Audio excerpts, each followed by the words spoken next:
Hello, everyone. My name is Joshua Schlüter, and I'm working with NABU, the German-based Nature and Biodiversity Conservation Union, and I'm part of our Asian team where we primarily focus on high-altitude ecosystems in Central and South Asia.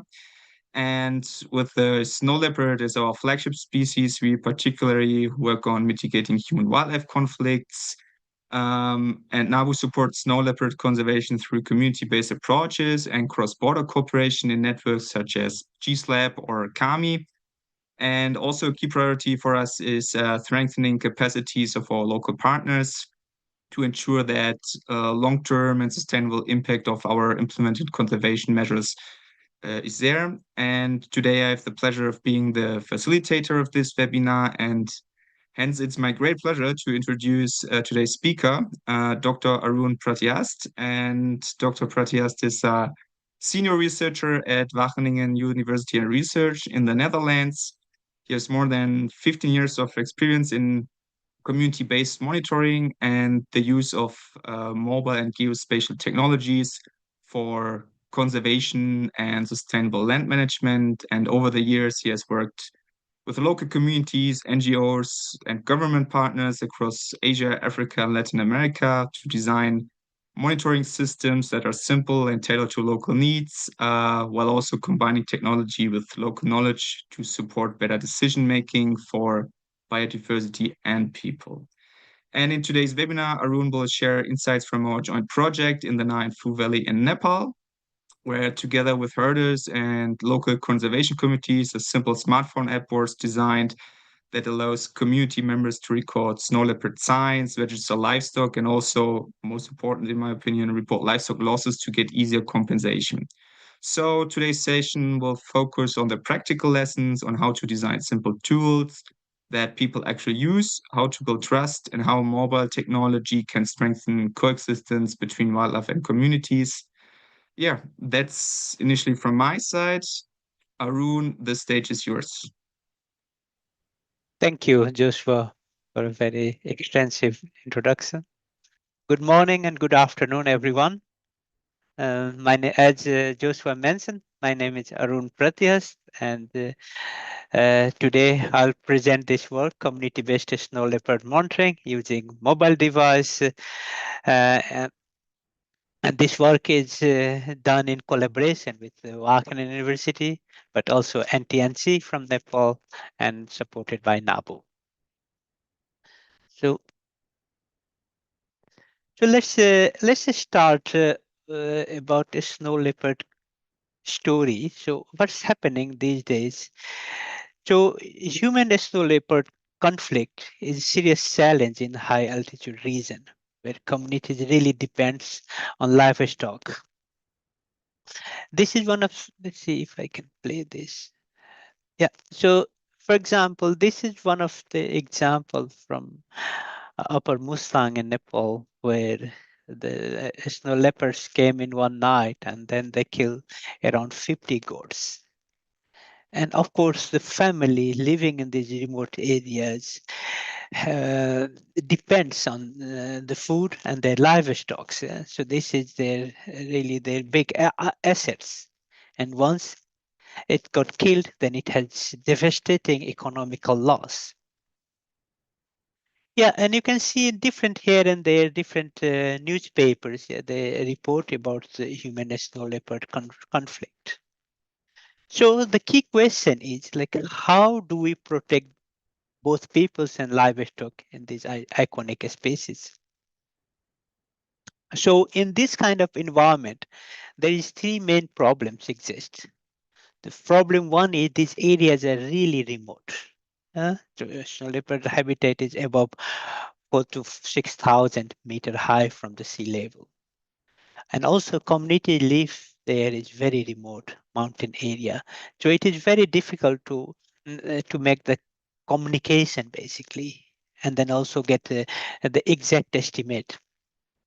Second problem is the compensation process. Most of the time, the offices are not in this remote area. So they have to travel basically 2 or 3 days to reach the office just to file the complaint and like make the report about the livestock loss. And often the systems which has been designed for the compensation is paper based, which need lots of information. And it is very difficult for the farmers to really to prove or like compile all this paper. And that link with the reliable data. So it also whether there is a trust whether what the farmers are reporting is it true or not. So these three problems really trigger us that how we can design the monitoring system that have the better data, more transparent, and that can work in the this remote area that can conserve this species, but also basically bring the harmony with the local and the wildlife. So let's see why so far it's not the first time that we are trying to invent the wheel. They have many tools, many technologies has been exist in the past, but often this technology fails in these remote areas.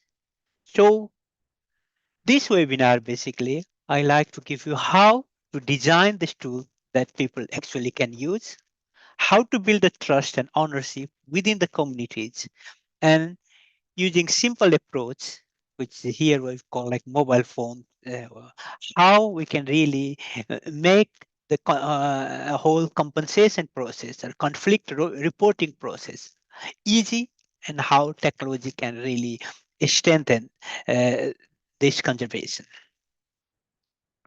So now I'll take you to Nepal. This is actually also homeland for me. So let me see if I can put it here. Yeah, so this is a recent report from WWF shows that around 400 snow leopards exist in Nepal. Yeah, still it's a report. There is, I think, there might be more. But of course, snow leopard is endangers endangered species, and then it exists in high altitude, and often there is basically conflict. So we need to have a mitigation strategy that prevent the snow leopard conservation, but also preserve the livelihood of local people. So one of the objectives of this our research was how to mitigate these issues using simple approach that we call the integrated community-based monitoring system and the development of the solutions. So the whole idea was how to design a co-design a snow leopard monitoring system that is basically acceptable, feasible for implementing in this high mountain, and that can meet the specific needs and capacities for local communities. A second was how to develop and implement the system technically, but also socially, how to do the training, how to make sure that it can run for a longer time so that people can report and build the trust about the uh, snow leopard sighting, also like depredation and other relevant data. So this is a bit of a pictorial view, very simplified view of landscape where we are walking. So you can look at it here. There is a mountains. Yeah, they have like leopards is roaming around. There's some village. There's some cattle. And they're farmers. So often, basically, when the lepers enter to the territory where the farmers have their cattle, then the conflict started there. If they have their own natural habitat and then they found their own prey, then it's fine. The whole idea is that often these incentives or compensation is basically designed to support the farmers who loses their livestock. So our framework is really like this to try to capture this whole aspect, like where are the movement of these leopards? Yeah, where are the locations, spatial location where the people living, where are the cattle? Really pinpoint on the map, and then try to see how the where are the overlap and how we can build up the system then avoid this overlap or provide the incentives.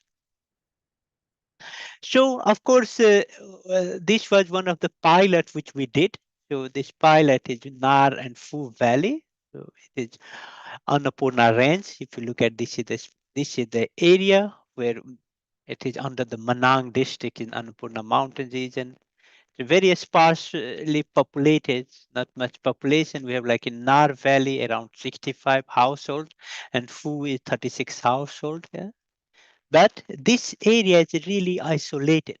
It is a special tourist zone, not much tourist even in that area, and it is considered as the breeding place of snow leopard. And livestock livestock farming is the main source of income of this area. Of course, there is some tourism, but as I mentioned, it is really you need to have a special permission to visit this area. So the tourist pressure is also a bit low. This is the pictorial picture of this village. This is really beautiful village. So what we try to do here, I think before starting the project, we try to understand that why the conflict happened and how we can really make what are the problems and how we can capture that through the mobile design or mobile technology. First, I start to thinking there was no two-way exchange of knowledge. So, for example, people saw there is conflict, they document, they report back to the authorities, but there was not much back to the community. So try to understand how we can build this two-way exchange so that what they are reporting back, they also get some feedback back.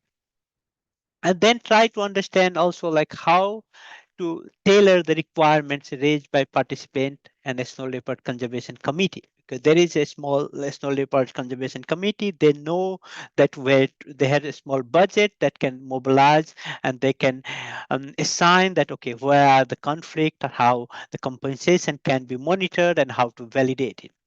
So we want to engage that also with the body organization that has been recognized by the NTNC. So we try to empower that body organization. And then, of course, consider the language, uh, symbols, and audio, and how to make this all inside the app.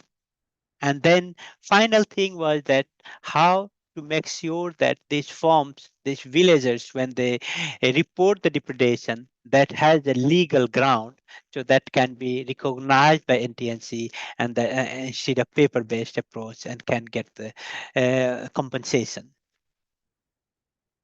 So once we start doing multiple workshops, trying to understand the need analysis, try to design different version of app, then that can work, give a training. Then again, there were some revisions. So we try to build this because it is new for them. So we start building this. We have now almost like 2 to 3 visits with the different workshop feedback training to make sure that people are comfortable of using this app and they know how to use it. And if there is any technical issues or problem, we can support immediately. So far we have now what we did also, because of course there is a conservation committee, but we need to make sure that somebody is dedicated for this task. So now we have 4 citizen scientists. They work basically 24 hours for this project or these activities. They are also part of this snow leopard conservation committee. So when there is any conflict, they go there, they record the data, and then they present the data to a snow leopard conservation committee. Committee give a small compensation immediately to the farmers, and then they file for the bigger complaint, and then this form is recognized as the legal ground. But also what we did over the time, basically, we try to get the feedback from the citizen scientist. What is the usability of this app? Where the layout is still working, whether there is too many questions, too little, the options, how we can avoid more typing. So we have more selection form or selection button so that they can be quicker. So these all things basically we revise over the time. So far we have basically 4 types of data collection forms running. One is called Snow Leopard Survey. Let me see if I can run this here. Uh, so, so So this snow leopard survey basically observe the where are the leopards moving basically. Yeah, so they're indirect sightings. And then second is livestock registration. We want to make sure that the farmers, when we know how much cattle they have. So when there is depredation happening, then we can really do the math correctly, so that there is less, let's say, faking or like less distrust between this. And then we also do the coral survey, where basically uh, uh, we try to basically locate where are the corals. Yeah. So this is one example which yeah, it has done a leopard survey. You see here in animation. So they go each step. There is a pictures, and then they can take it. Of course, it has been recorded in house, so you don't see the leopards here. Yeah?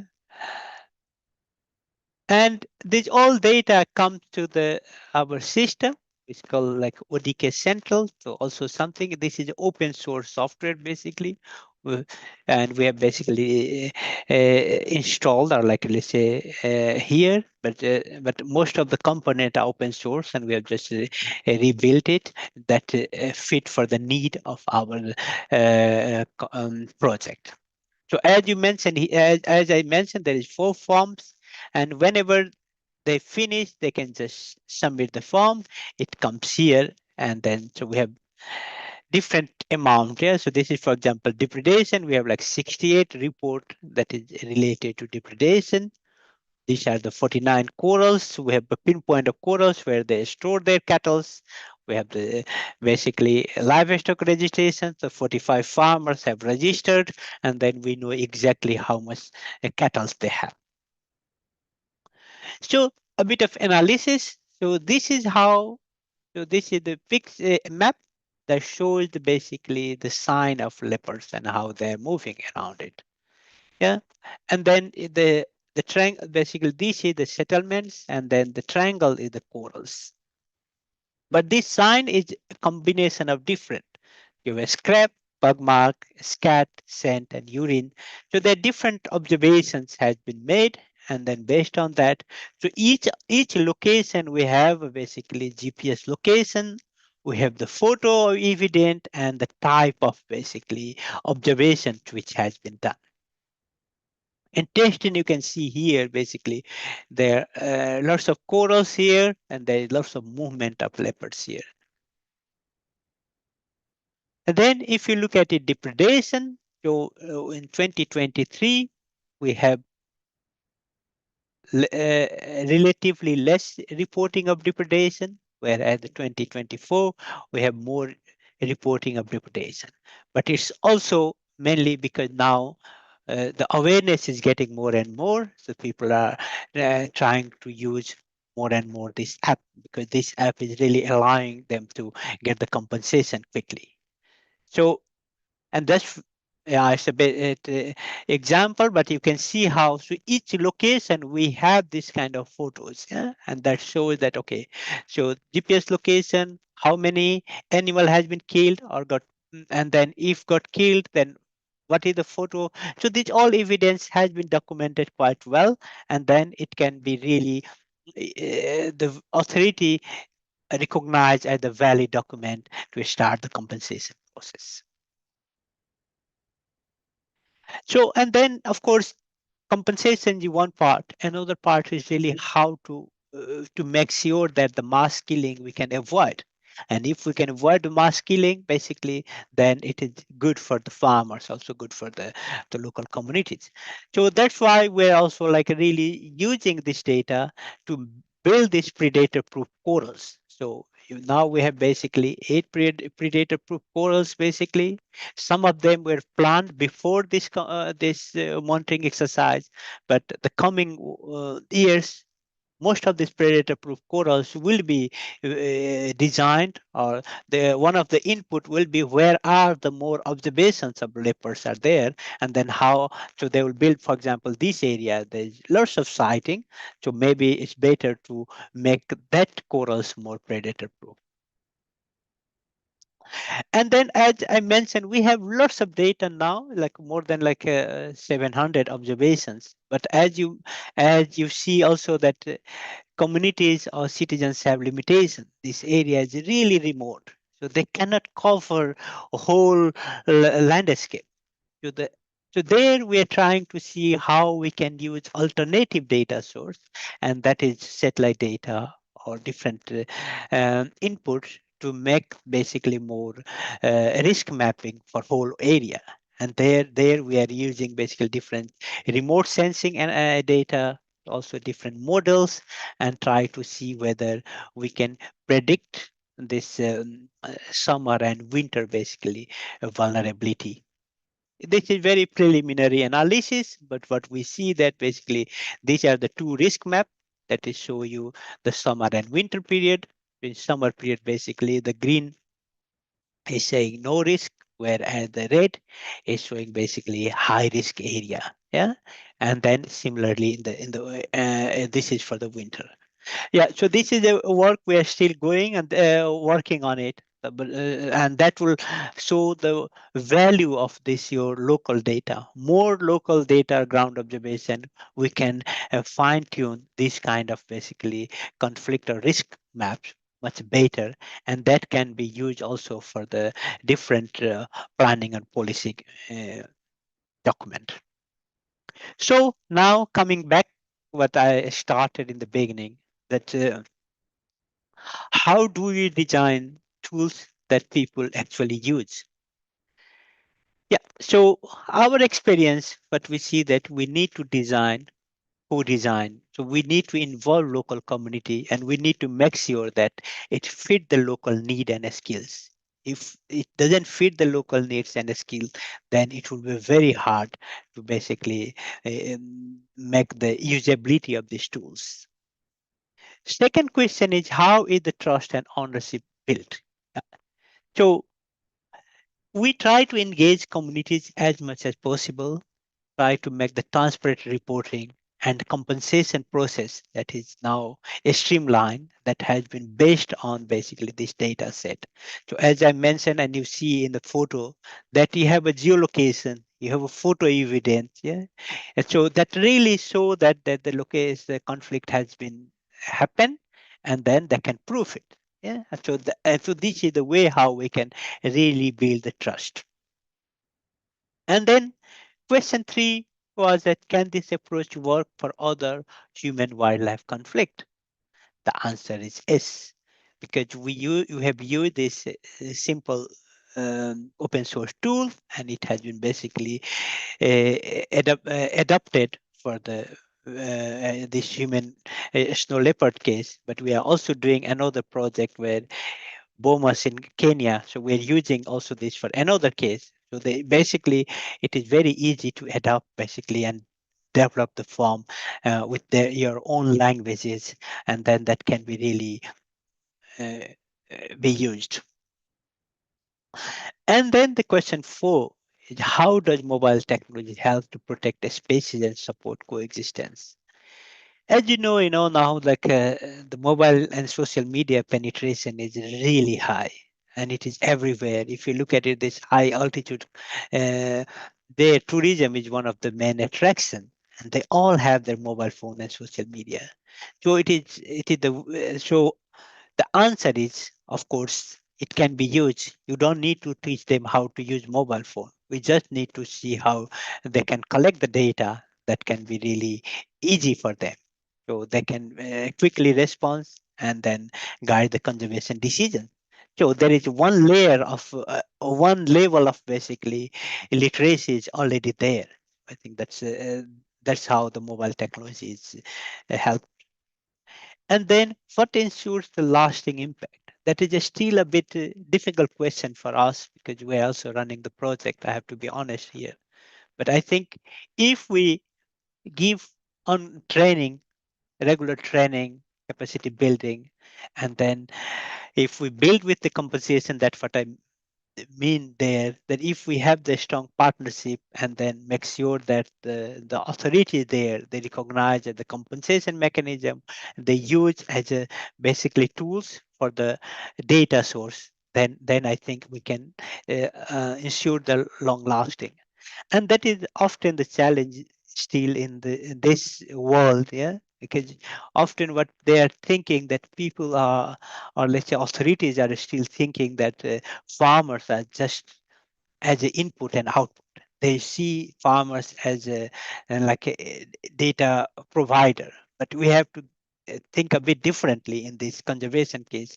That the farmers is not a data; they are infrastructure. You have to understand that farmers really you have to engage from every aspect, and you just not just take one data and then just train the model and leave it. You have to make sure that they are part of your system, and in this way I think we can build the long lasting impact.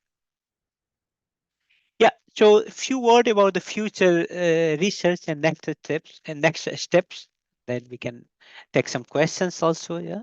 So what we try to do, we at least continue this mobile data collections. We'll have more and more data, and also we are thinking the ways how we can open this data for the broader use. So we are thinking to basically set up a page where like everyone can access this data and they can do their own analysis. Yeah, but in the meantime, we also want to make sure that the farmers' personal data is protected. So, but also, as I mentioned, there is different research dimensions are going on.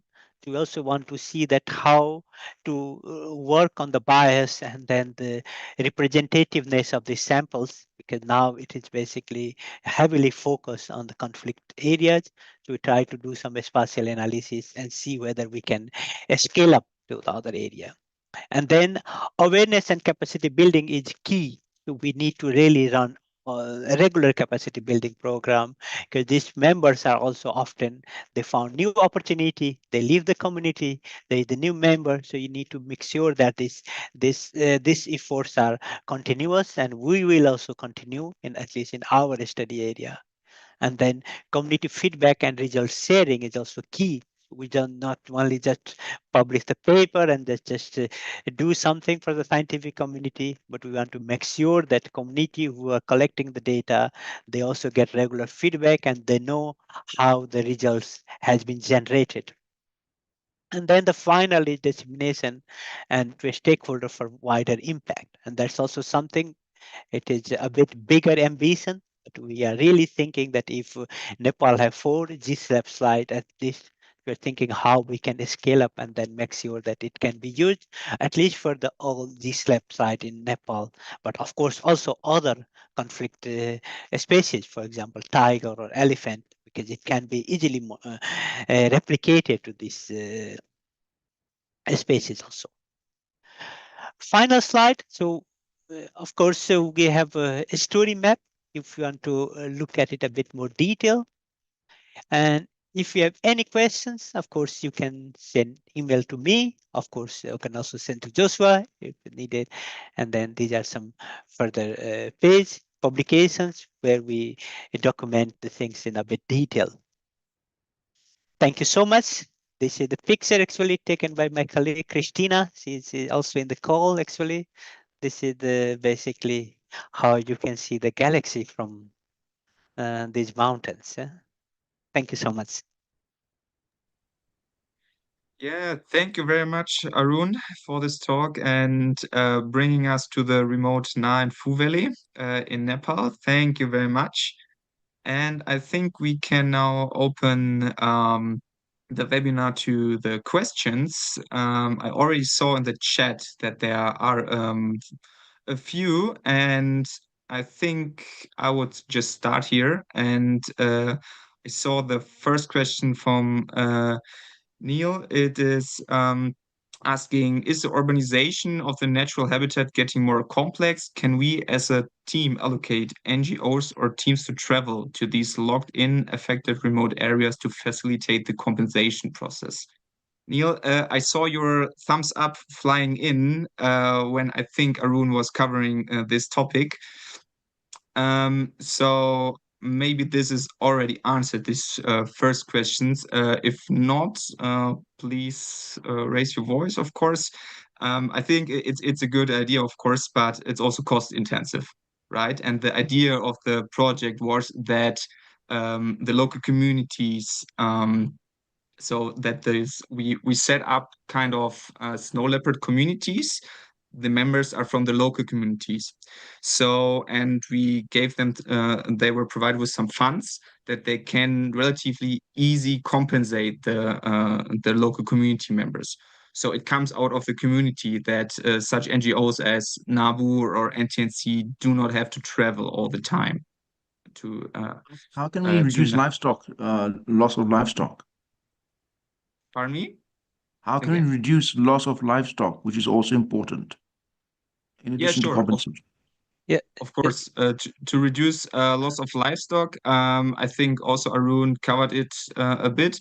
Um, I think the most used method right now in the area is this predator-proof corrals we have. I think right now we have 8, and we are, I think in 2026, 10 more are we planning to build 10 more predator-proof Yeah. corals Yeah. in that regard. And the idea was, I think you saw a picture of the predator-proof corals, that these can be easily set up and moved to another place. Because the local herders, they move their livestock seasonally and annual to different places. So it would not such be a good idea to build one big permanent predator-proof coral. So the idea was to have relatively simple predator-proof corals that can be moved to another place. This is If I basically what we're doing to yeah, Arun. if I may, Joshua, yeah. So there is two school of thought here. One is, of course, like you can make a predator-proof corals, but also you have to think that you need to provide food. Yeah. Okay. And what we have seen that if there is harmony, if farmers accept that if one goat get killed, yeah, they get the compensation, at least something. They are not very much aggressive, then that's fine. Yeah. And that's what we have seen, at least that over the time, though the depredation report has been increased, but the, let's say, the number has decreased. And that is, for me, it is good sign, because of course people are reporting that one got killed, or like one, but not, they're not reporting now that 20 got killed. Yeah. So that's also one of the things, that if we can make sure that the prey population we can increase, yeah, and if we can have these measures that can have the more predator proof corals, yeah, and that's all together with so like, and there is a bit of spatial analysis which we see showed you that summer and winter, yeah, they come to the lower side because of the food scarcity. So if we have some intervention or like planning in that way, that we can really avoid this bigger conflict. Thank you. Right, coming to the next questions, also from Neil. First thing he wanted to ask is, what is the processing time for a compensation application for funds to reach the affected community members? Arun, maybe this is a question for you. And the second question is, do you have the data questions also in regional languages? Really short, yes, we have.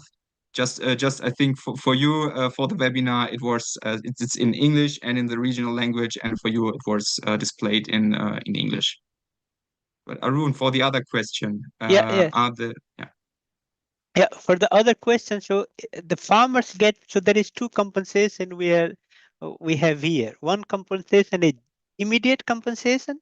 So this Snow Leopard Conservation Committee have some fund, and then that has been agreed with NTNC. So for example, let's say if the goat get killed, they get like, let's say, €1, just giving you one example. Yeah. And then so that compensation, when the case is registered, they got immediately, because the committee lives in the village, they know everyone. And then they file for the bigger compensation for the NTNC. And that, I think, it depends. Yeah. Often they got some budget.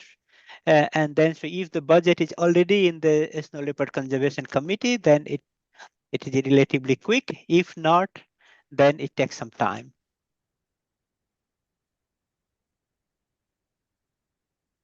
Okay. Heading to the next question, again from Neil. Logistically, do we know on the mobile app where all the cattle are based or located, marking them as vulnerable zones? Are there any inaccessible hotspot areas? So, logistically, we do not know where all cattle are based, but we initially we did like a survey to or coral survey so that we know how many corals we have and where are they. Um, but as I said, the local communities move their livestock annually and seasonally, so we do not really know where are they based. And the vulnerable zones are based on the data on snow leopard signs, right? And yes, there are inaccessible areas in the Na and Fu Valley because the data from the snow leopard signs are done from the citizen signs and together with the local communities. And then, yes, it's a little bit biased. Of course, we have areas or really mountainous areas where the local communities or the members of the local community do not go and do not move their cattle there. So these hotspot areas or the map Arun was showing, this is based on the snow leopard signs, right? And the areas where the local communities or the citizen scientists go are not reflected in this data, of course.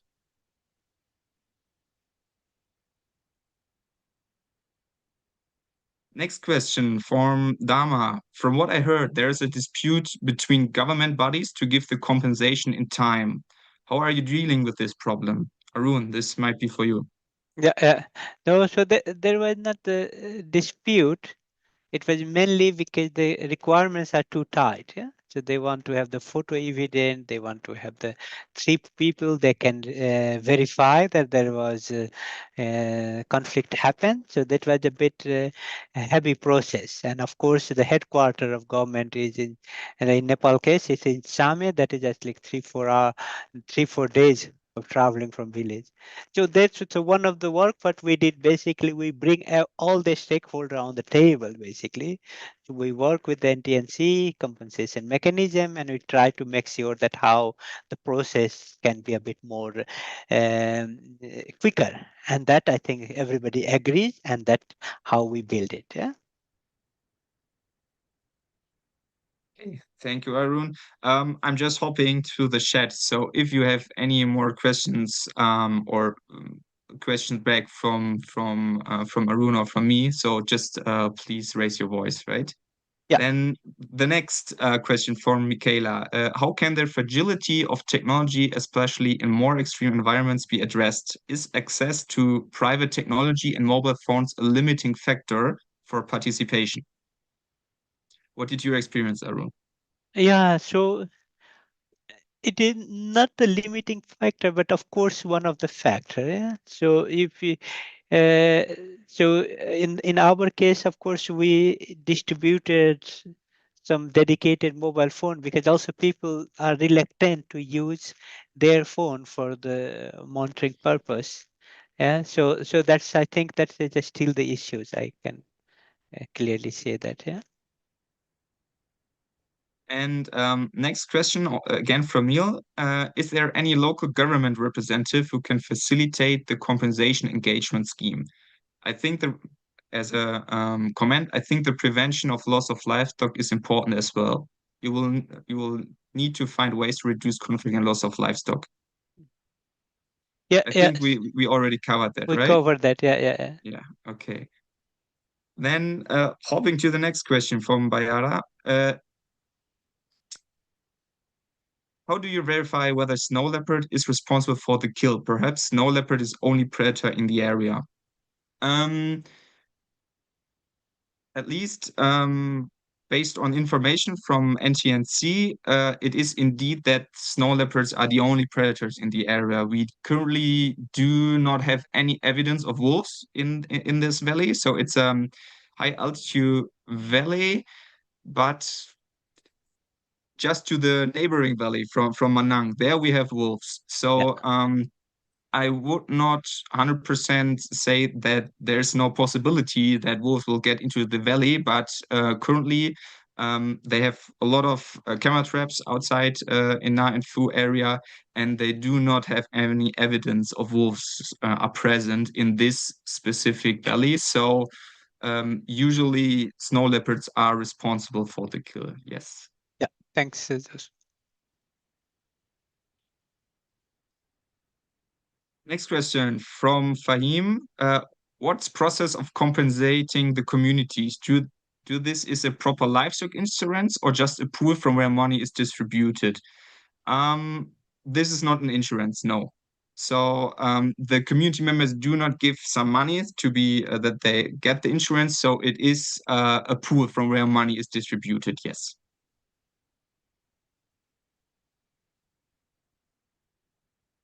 And next question from Oliver. Could you describe a bit more about what happens after a report of depredation is submitted to NTNC? For example, the verification and payment stage. Thank you. Arun. Yeah, I think we cover that. Yeah, that so once we get depends. Yeah, so if there is a small compensation, which the Snow Leopard Conservation Committee have that money, then they pay directly. Otherwise, it takes some time. Yeah, but I also don't know exactly how much time it takes. Yeah. And just to add from my side, the at least for me, it's really yeah, was a little bit di difficult about the verification process because when you have such an app, and as we said, we have the livestock registration form and we have the livestock loss form. So in the end, for me, it was always difficult or to understand um, when a snow leopard kills livestock, let's say a goat, and drags it away, for example. So it is very difficult to give evidence for something that is not there. Yeah, So, and this is a problem when you submitted a form, a paper form to NTNC. yeah, And this is why we also, or this is a good idea that we also set up this snow leopard conservation committee in the village. So this committee is from the members are from the local communities, and they give out the first funds. And of course, they know all the community members who are then coming to them and asking for compensation. So if you abuse the system, then the community will probably know. yeah. So, and this makes it, I think, a little bit more safe. And then, of course, sometimes the verification process is maybe trust-based, Mm. but as far as the community members know each other, I think there is not really high, yeah, possibility that the system will be abused.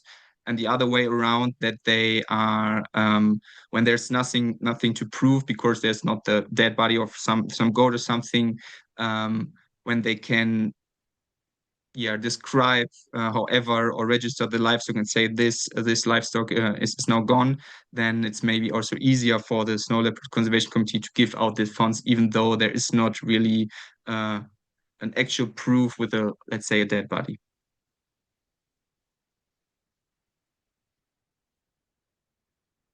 Next question from Javed.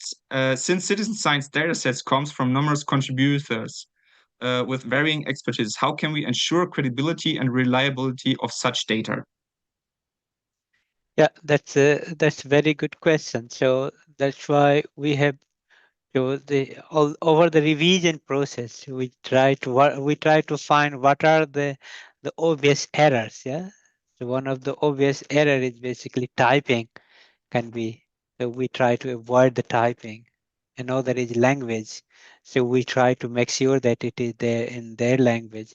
We try to put more photo. So we have this is of course this is we have built lots of check and lots of capacity building program that make sure that basically the quality is good enough. But of course we review internally also here. Next question from Leon. Did you also look on the abundance of wild stock as a reason for snow leopards to predate livestock? I think we did not, but probably NTNC is covering this question in a survey.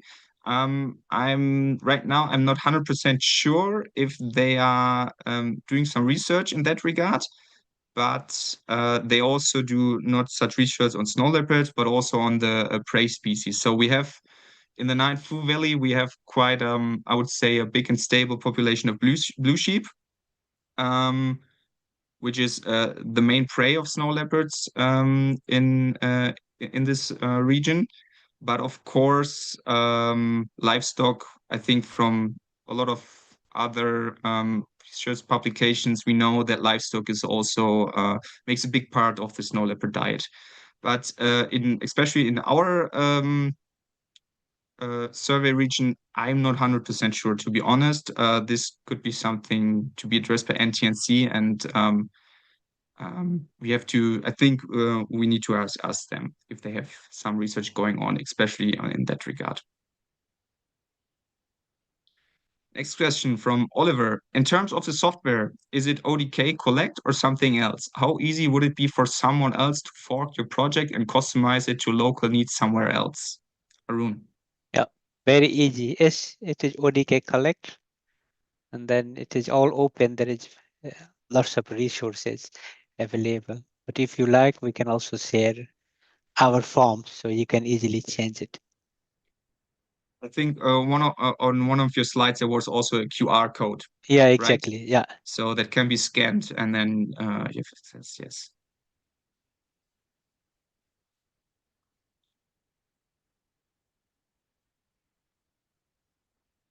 Oh, not a question, but a good comment from Anthony. Said part of the value in having an app in their hands is that the community feel empowered to do something, even it's only to be able to record and take a photo when an incident occurs and share it with the people managing the compensation process. Yes, I totally agree. Thank you, Anthony. And one question from Flavia. Could you talk more about the process of making of the app itself? How are you able to make it technically, and how could other organizations and communities also try to make something similar or adapt it to their needs? Which types of partners are necessary and technical skills? Yeah, that's very good question. So actually, of course, for data, we need to host a database server. If you need a bit of technical skills, or like somebody, you can also buy the space where you can host the server. So that is one. They needs a bit of technical skills. And then basically designing the form is, if you know Excel, how to do it, more or less, it is same kind of thing. So then there is the technical doesn't need very high technical capacity, but the whole idea, you really need to understand like what data you want to capture, yeah, how to design the form that is less time consuming, more option based. So you really need to know the system, and I think I don't doubt any with a small training, I think it can be easily done by any NGOs. Thank you. Next question from Bayara. I'm curious how the scheme reflects responsibility of farmers in the compensation. I mean, if the loss was made when it happened while there is no protection. Yeah.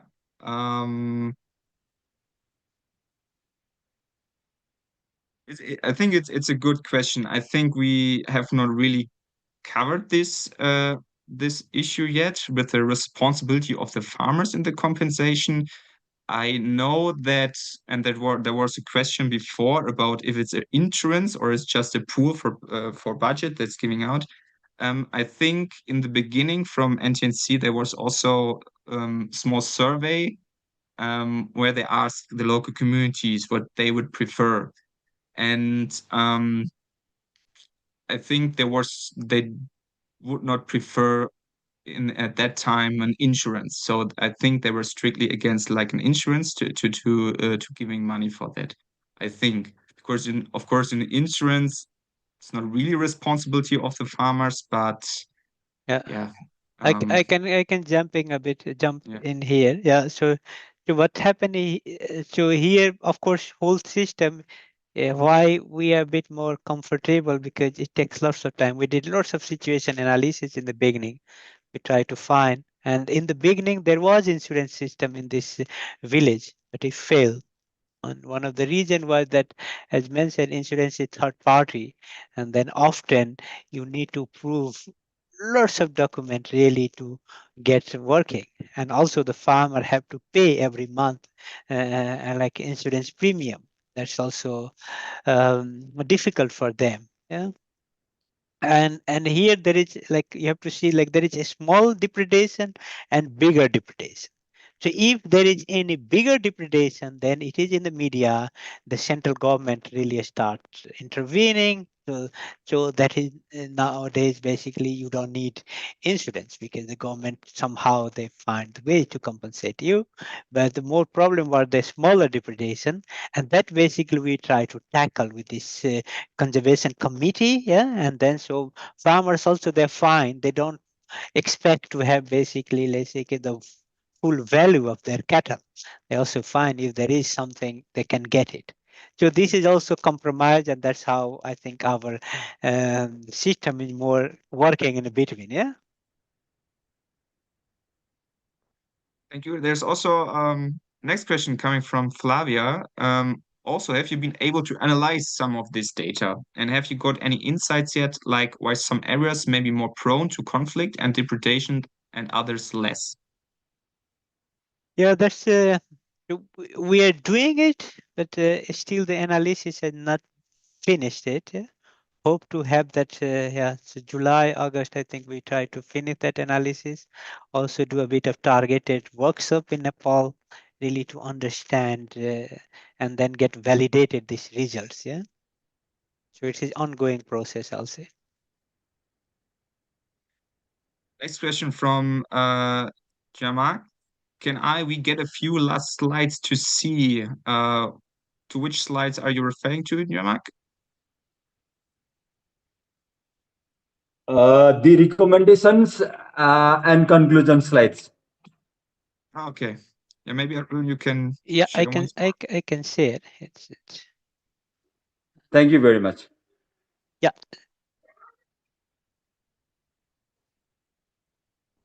Co-design, engagement of communities in transparent reporting, adaptable can be applied in other regions facing similar challenges. Mobile reporting improves data collection. Most of these are covered in question answer probably. Let me see the last slide. Okay, thank you very much, because QA has already covered this idea, and thank you very much for this.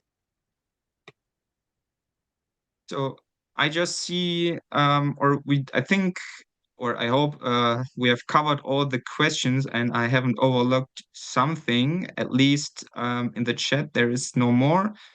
If I have overlooked someone or some question, please raise your voice or raise your arm virtually. And if there are some more questions, please feel free to ask. Hello, I have one just small question here. It's Neil. Yeah, sure. Are there ways to prioritize the protection of the more vulnerable and high-cost livestock? Are there ways to prioritize protection of the more vulnerable and high-cost livestock? Thank you. I think, to be honest, we haven't really thought about that yet, to prioritize the protection of the more vulnerable and high-cost livestock. But yeah, that would be, of course, a good thing to get a little bit into that a bit more much when scaling up the project. I think we have a big community here, so if someone knows from another project other ways to protect or prioritize the more vulnerable and high livestock, please feel free to share. So at least from this project, right now I think we're not doing that, but this is a good idea to brainstorm about when scaling it up. Yes.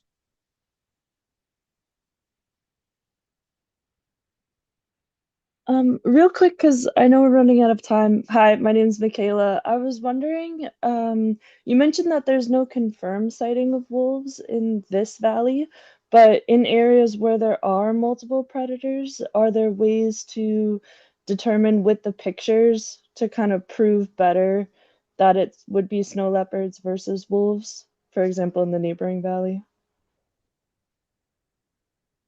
Just from pictures, Or like, how would you prove that in the app with more forms or other kind of questions, perhaps?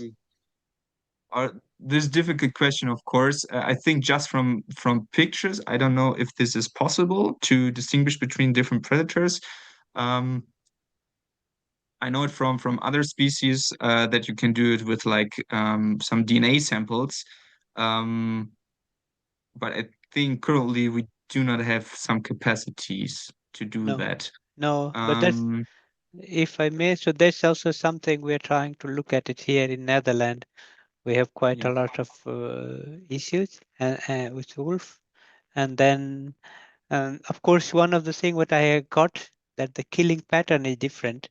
But you need to have real fresh photo. And it will be very difficult with the citizen science approach, yeah? So there, if we have a camera trap or like video stream, then only we can see. But often what the photo we got, it is like 1 week or 10 days old, yeah?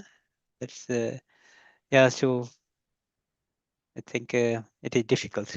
I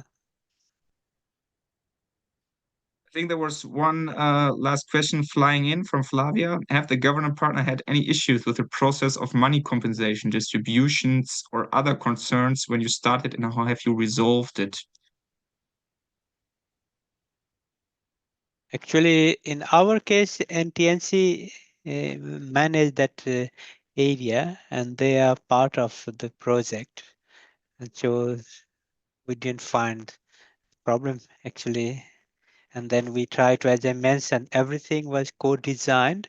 So we had basically conservation committee, villagers, everybody, we tried to build together. So that was the approach. So we didn't have much conflict. All right, I think we're running out of time. Thank you very much, everyone, coming to this webinar, and also for all this question. Thank you very much. And sure, if you have any more questions, feel free to contact me or Arun, and also feel free to visit our story map. Yeah, and I wish you, wherever you are, a nice day and a pleasant day. Thank you very much. Have a nice day. Bye. Yeah. Thank you so much, Joshua and Arun. And yes, if anyone has any questions, please email them to me and I will send them across to Arun and Joshua. And yes, we really enjoyed that conversation with you today. Thank you so much. Thank you.